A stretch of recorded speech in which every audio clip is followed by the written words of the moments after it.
This is Iron Ople, and this is my reflection about drivers and participants in supply chain management.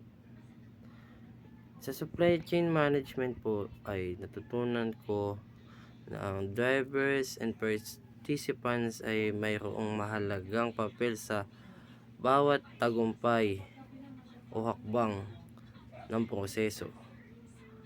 Ang mga halimbawa nito patungkol sa pag-inventory, sa transportation, and sa information.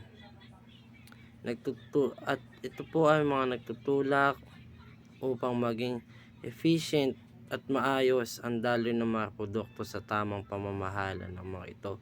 Naiwasan ng mga problema gaya ng pagkaantala at mataas na gastos kasama ng drivers and participants.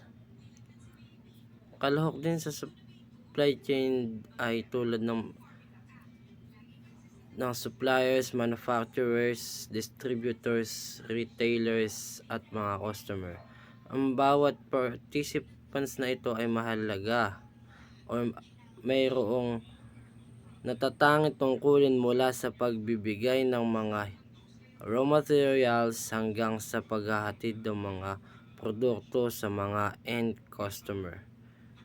All in all po, ang natutunan ko dito ay kailangan pong magkaroon ng magandang communication ang drivers and ang participants para po magkaroon ng efficient na supply ang bawat customer at walang maliit o malaking bahagi dahil ang bawat drivers and participants ay mahalaga.